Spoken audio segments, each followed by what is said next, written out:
इस्लाम से सदियों पहले यमन पर हिमयार ख़ानदान की हुकूमत थी। इसी ख़ानदान में एक अज़ीमुश्शान बादशाह गुजरा है जिसका नाम था तुब्बा अबू कर्ब असद। वो उस वक्त का सबसे ताकतवर इंसान था जिसे तुब्बा अल अव्वल भी कहा जाता है। लेकिन क्या आप जानते हैं कि इसी बादशाह ने सबसे पहले खानाए काबा पर गिलाफ चढ़ाने की शुरुआत की थी।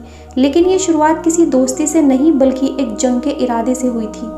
तुब्बा अबू कर्ब अपनी एक बड़ी फौज लेकर दुनियाए फतह पर निकला।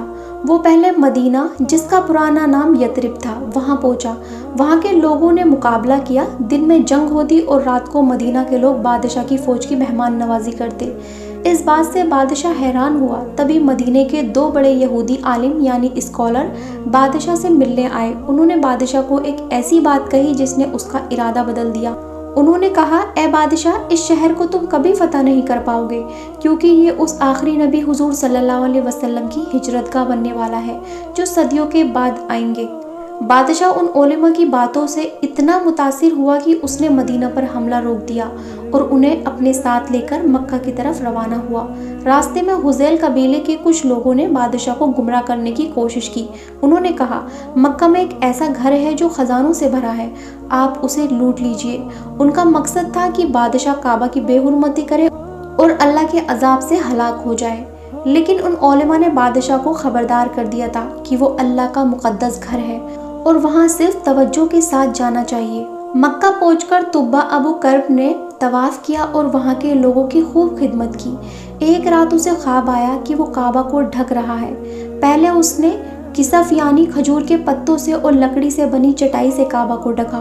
फिर दोबारा ख्वाब आया तो उसने माफिर यानी यमन का खास कपड़ा इस्तेमाल किया। तीसरे ख्वाब के बाद उसने वसीला यानी एक कीमती और नरम धारीदार कपड़े से काबा को सजाया। यही वो तारीख पल था जब दुनिया में पहली बार काबा पर गिलाफ चढ़ाने की सुन्नत कायम हुई। उसने मक्का के लोगों को हिदायत दी कि इस घर का हमेशा एहतराम किया जाए।